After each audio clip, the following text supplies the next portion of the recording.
are.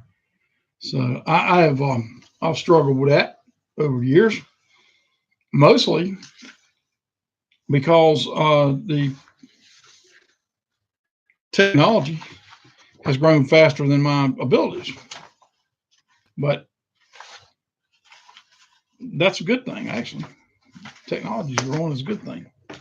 Um, the Yeah, so when I go in there, I guess I'm gonna have to go out there with my stuff in my hands, like about like being at Sam's or something. I don't think that's a, but the reason that they don't want it to be in the landfill, and they're yakety yakety yak about um, non biodegradable and these kind of things. You don't want it to be biodegradable, Kroger. If it's biodegradable, it goes into that landfill and it starts breaking down into all its component parts, including whatever, like it was a paper bag. I mean, it's got aluminum, it's got sizing, it's got all kinds of things in there. Some of these things have chemicals to make them strong when they're wet and that kind of thing. If you got that in your landfill, it is starting to degrade, it's starting to rot. And the degradation, you think of it as a graveyard, okay? The degradation of that element, if there's no vault around it, it just starts to seep through down into the bottom of that landfill where you have a liner that it's only been in there for X number of years, and it's only had big Caterpillar or that type of equipment packing stuff down on top of it, by the thousands of tons for how long? I mean, you put a few thousand tons on something, you could just about push a wheel rim through it, much less something sharp. But you don't want that. What you want is something that's going to be stable. You take that plastic bag, which has a myriad of uses around our house. I mean, once we bring those bags home, we don't throw them away. We start using them. We put them in a little waste basket here in the kitchen and that kind of thing. And we live in a house that has a septic system, so we don't have a disposal. So all the wet stuff goes in that, and then subsequently in the garbage. So those bags have a lot of utility. They're cheap. They're light. I talked about doing some things with the fisheries a few days ago. Those bags, when collected and used as recyclables, can be melted and used to form, along with other materials. Glass, for example, can be crushed and be used with plastic to make these shaped characters that we use to build reefs and to build bulkheads and things around rivers and streams where we don't want to have huge erosion going through there and you tearing up and messing things up. So there's some alternatives, and Kroger's one of the, if not the biggest uh, grocery chain in America. Hey, come on out here and get with me, and I'll make some suggestions. You guys, for the amount of effort and money you put into making this decision, you could have been doing something that actually produces an end result that we could all be very proud of. You got to go in there and start using recyclable, not recyclables, but the reusable bags, and that's going to go real good until somebody gets some kind of damn ptomaine or food poison or something like that because they got some gruel in their bag and it started growing E. coli instead. I started to say Ebola, but E. coli. And next thing you know, they did a had a problem. It's also a point where you're letting people bring these bags back into your store, okay? And just in terms of the size of the bags and what's been in them before, was it meat? Was it vegetables? Was it seafood or something like that that's oozed into that bag, and somebody brings that nasty bag back unthinkingly, and you inoculate something else in the store with that bacteria. Well, yeah, that's you're. I mean, gosh, would you let them bring a garbage can in? I don't think so. You think this one over, Kroger. There's people out here making decisions like this, and it's like you're taking a dartboard and throwing a dart at it to get a decision. The only reason that you guys made that decision is because somebody out here in their idiocy decided that something being biodegradable was a beneficial thing, that it would be biodegradable.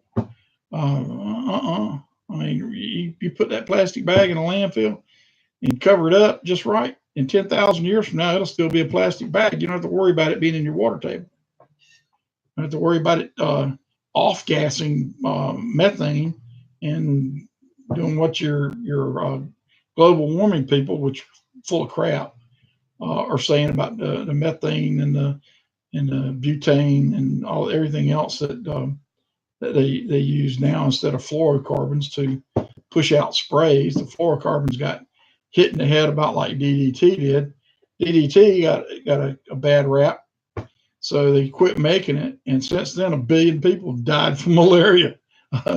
1 billion people have died over the last 50 years because they didn't have any DDT to spray on these damn mosquitoes that are carrying the malaria. And, boom, okay. If it's half that amount, if it's 500 million, which is a lot more than that, but if it was 500 million, think about that. That's, it's almost two times the population of the United States. And why did that happen? Because some Yutz leftist wrote a book based upon no research at all. There's no research to support her premise that the DDT was getting into the food chain and was causing birds to have thinner shells, and we're actually not reproducing because the shells are thin and they're getting crushed on. No evidence whatsoever. No evidence whatsoever. Yeah. Hey, Logan. Doing good, but I'm doing a live broadcast right now, brother, for bobforgov.com. Did you send me a quote? Yeah, a quote, so I can, for the company that I want to send a quote to. You're going to send me like an example or something that I can pass along. I didn't see it.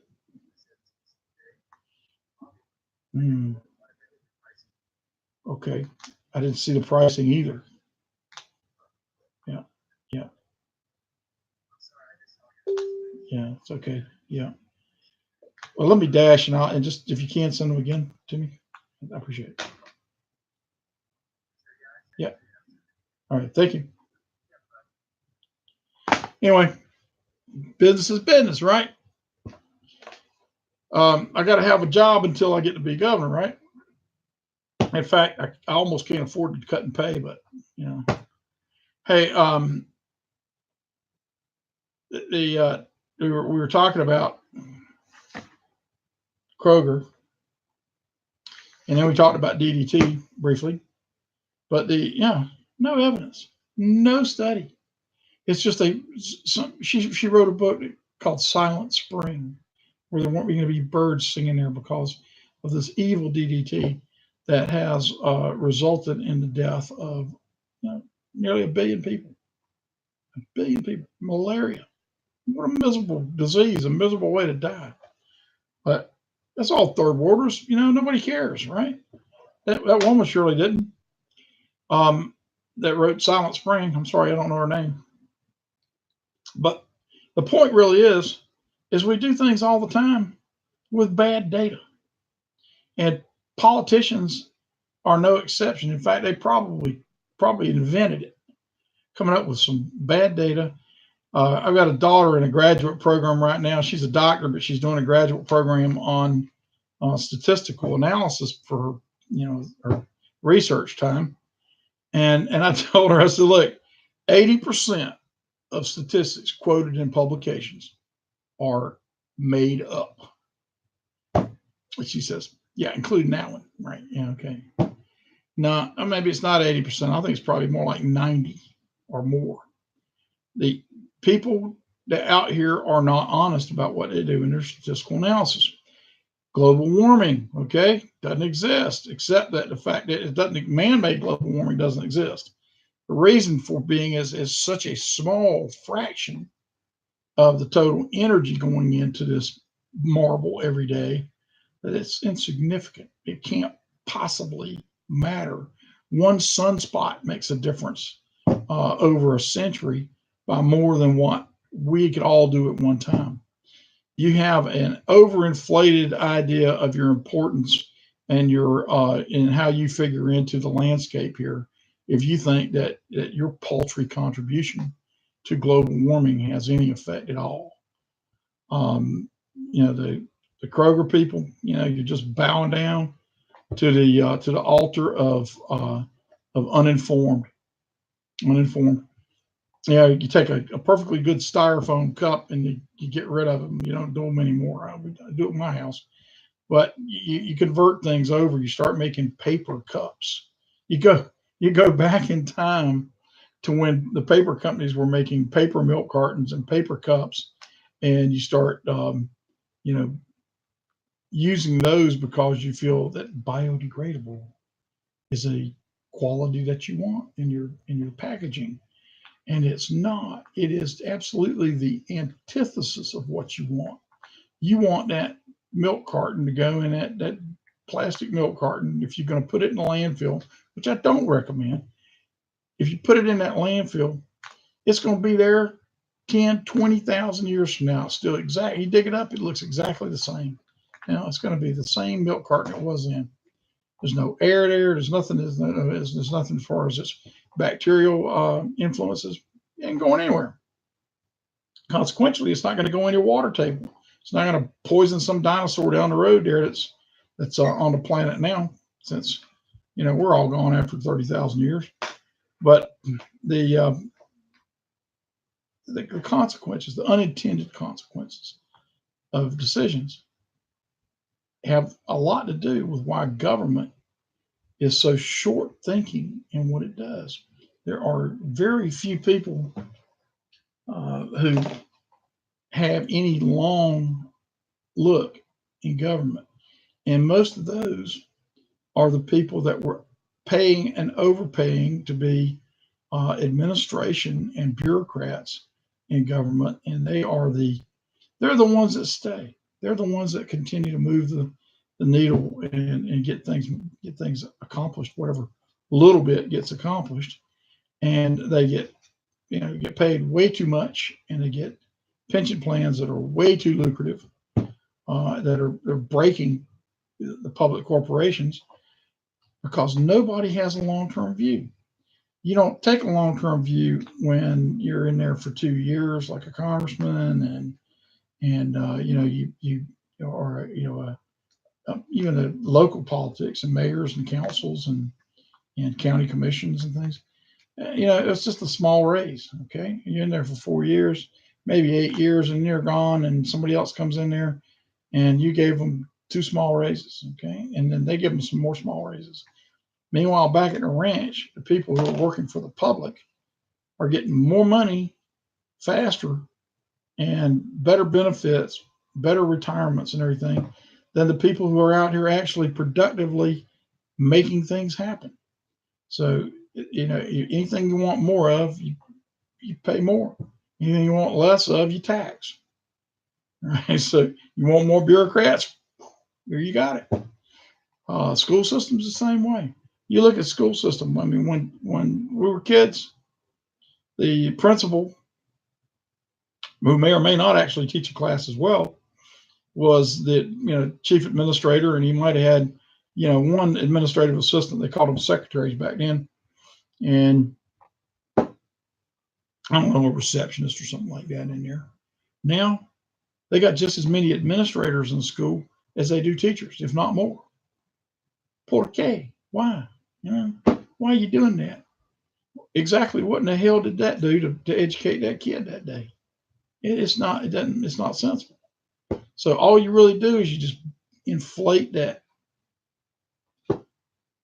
whole process to the point where the public can't afford to pay the good teachers what they should get, because all the dead weight that they're carrying.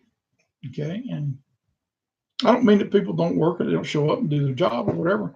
I'm just saying that their job is phony baloney.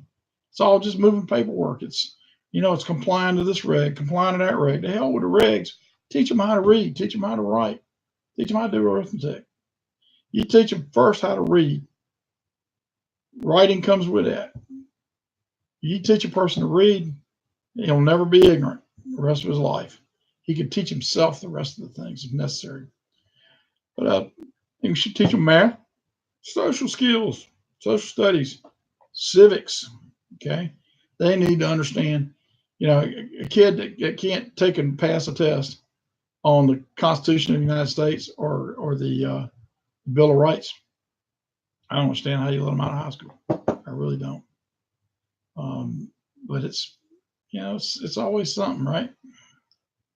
I saw things today, and I'm hoping that it was a joke, or at least a takeoff on something, because it was a statement that the TSA, that's the group that claims they're keeping you safe on airplanes by frisking old ladies in wheelchairs, while perfectly good college-age men probably could carry a machine gun through there if their skin's dark enough and they got enough hair on their face. But they wanted to have a gender neutral policy in how the TSA looks at people for security standpoint. Wow. Right when you thought you'd seen the dumbest thing in the world and nothing could possibly top that. And here comes the TSA with some political correctness that's going to get a bunch of people killed. And look, it just pales. Who in the hell do you think you're dealing with? Okay, you're dealing with terrorists. You're talking about people over there who they're perfectly attached with gender. They understand what it is. They got to have an agenda. They have to have a gender so they know who to abuse and who to kill with Sharia law and an honor killing. I mean, it wouldn't do to have just one gender. I mean, that blows their whole oppressed women theme. How you gonna do that? You gotta who do you know who you gonna be able to say, well, you can't drive, okay? Because you're wait a minute. It's all one gender now. Oh, wow. What does Allah say about that? It absolutely hair lips the Sharia law, which couldn't happen to a nicer bunch of guys.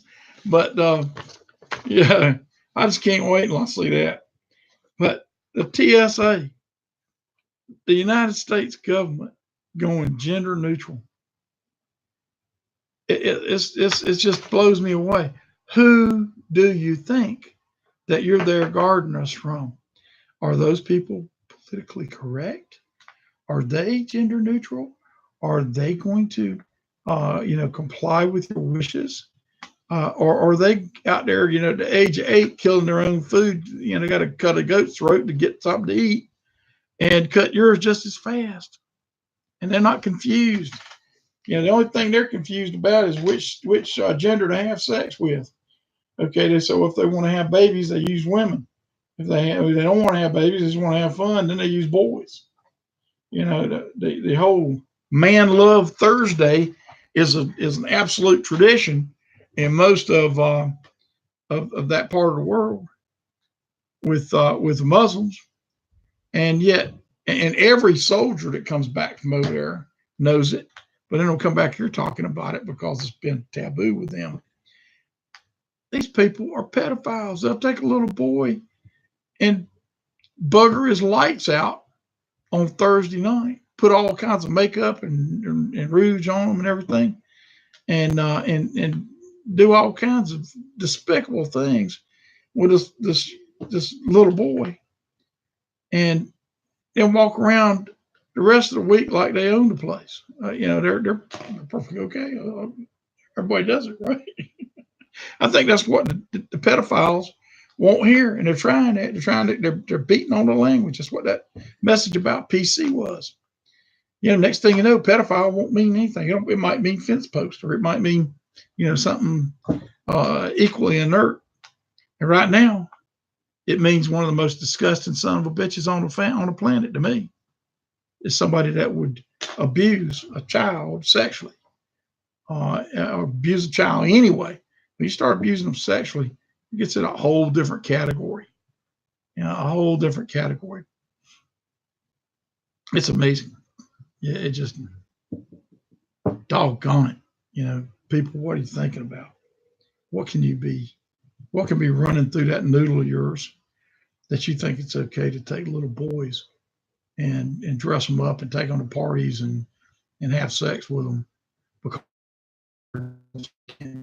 and you're a grown man and you go do that? What makes you think it's okay to kidnap kids over here, even babies, and torture them and kill them and sacrifice them to Satan and Lord only knows what else? You got Hillary Clinton walking around all kinds of messed up. There's a lot of evidence to indicate that she's contracted a disease that people get from cannibalism. It's called kudu. But if she did that, and I feel pretty doggone certain she did, there ought to be a special place in hell for that woman and for everybody else that has anything to do with this. The John Podestas and his brother and the Clintons and going down to that rape island down there and everything. And getting off on a tangent here. But man, that's just nasty. That's just sick. And and how the Democrats can get over there and circle their wagons and keep all those people from facing the wrath of what they should get. And it's not just them; it's Republicans too. Your hardline Republicans over there. A bunch of them have been caught in that same kind of trap. If nothing else, they've been caught in blackmail. And I don't mind telling some names. See John McCain on there all the time. John McCain is anything except what he was portrayed to be. A hero and a statesman and all that stuff. Man, he's a bum. And I don't know. Is he a pedophile bum? I don't know. It's been alleged that he is, but that doesn't make it true. It'll all come out. It's like I was talking about the gentleman that was banned, and that's another thing.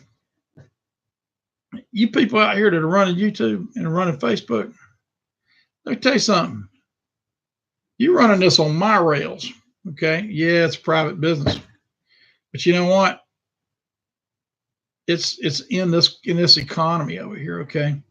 And the fact that you have such a massive influence over something like Alex Jones and throwing him off the air and getting him, almost completely stranded out there is a good indicator that your monopolistic treatment of this privilege that you have needs to end. It needs to end now.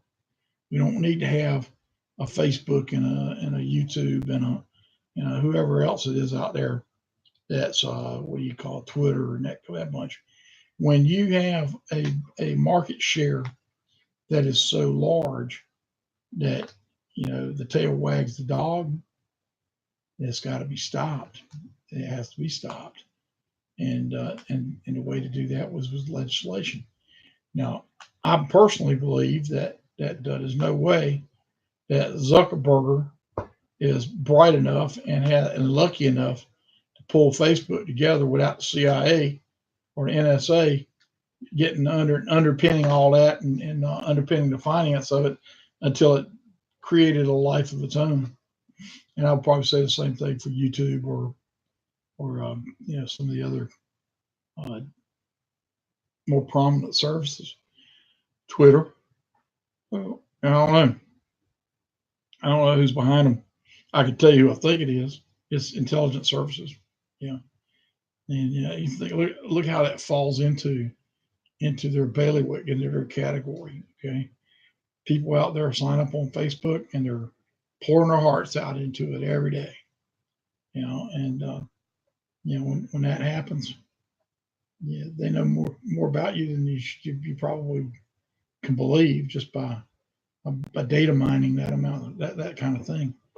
Now we need to have somebody come on board with an anonymous system like that, so that there is no identity unless you want it to be identified, and that it is usable. Yeah. I detest the communists. Okay, but part of what you gotta do to be a capitalist, a free society, is you have to tolerate the things that you despise, and it's you have to at least have to tolerate them from a public standpoint like this. Um, I think that you don't have to tolerate them from a standpoint of Antifa coming out in the public arena out there and throwing rocks and bottles and Molotov cocktails and everything else that they're doing. You come at me with a Molotov cocktail, you're a dead son of a bitch. I can tell you that right now. I will shoot you deader than hell right there on the spot. So, and I do carry a weapon. I do carry a gun. I carry a pocket knife. My daddy would have had a fit if I walked out of the house without a pocket knife. And if he had his pants on, he had a little chrome 32 in his pocket too. And he never hurt a soul with it. But if he'd have needed it, he'd have sent you straight to that maker. I said, he used to say that hell ain't even half full yet. And I hope that that's true, because there's a lot of people out here on rails for it. Yeah. I hope there's room for them. The pedophiles, wow. Most decent American people can't really get their mind wrapped around that a grown would take a little 6-month-old infant or a 2-year-old baby or a 12-year-old girl and do the things that these people do to those children. You and I have a hard time wrapping your mind around that. It just is. It is so abhorrent to us that we can't grasp it. But they're out there. They're doing it. I understand that with more states out here getting marijuana legal now, that the cartels in Mexico have had to switch over to kidnapping people and bringing them in here now, and servicing the sex trade and the demand for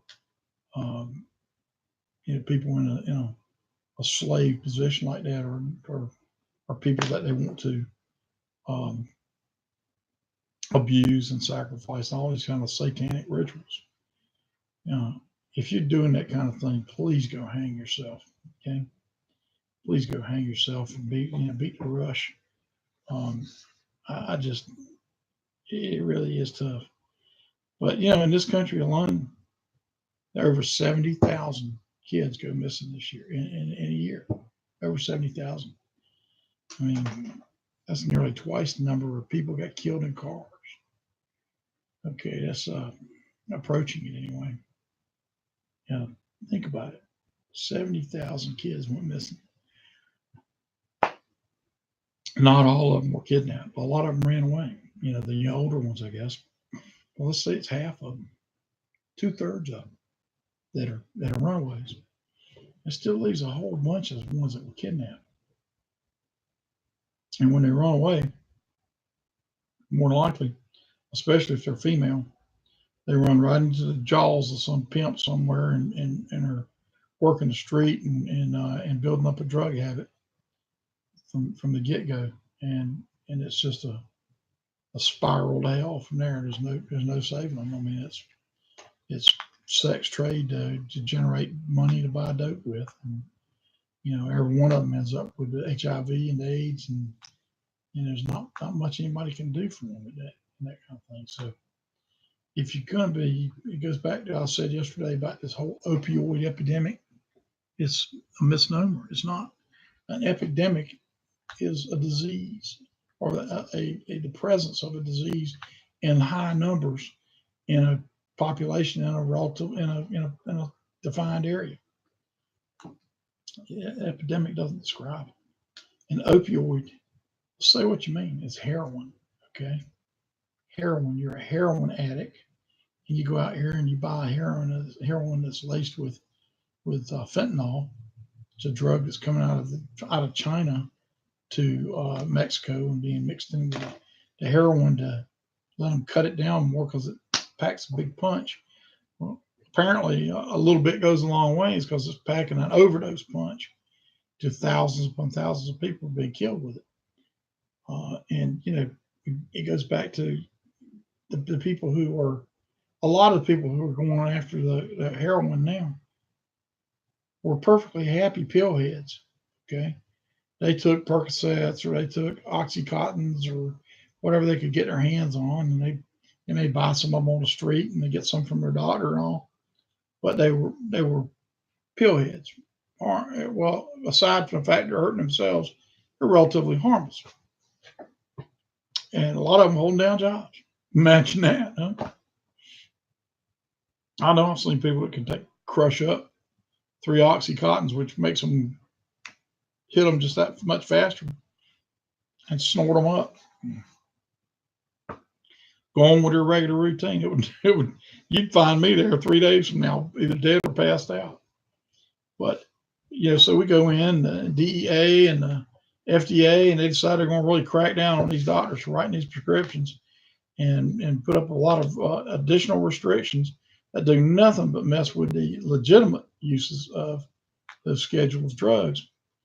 And yet, the unintended consequence is the people who were, relatively happy being pill heads are now dead because you pushed them over to heroin and fentanyl.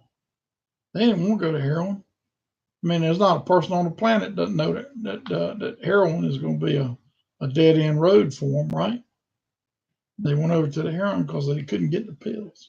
They couldn't stand it without them. So, that's what goes on with that. Folks, it's going to be another short day here, but I appreciate you tuning in. We got some newbies. Woo! Thanks a bunch. Bob for Gov, write-in candidate for governor, state of Georgia. We've been published now. Everything's going on. We're official candidate on the write-in ballot. Click on the write-in your name, my name, and boom, you voted for me. There's our webpage, bobforgov.com, gov.com. There's a link there for you to link to the Secretary of State's office where you can register to vote.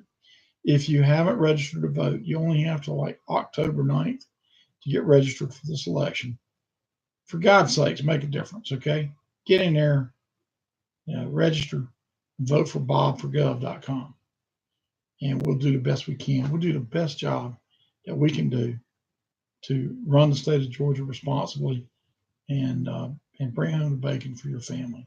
All right. Thank you very much for tuning in. It's Bob for Gov, signing off. Thank you.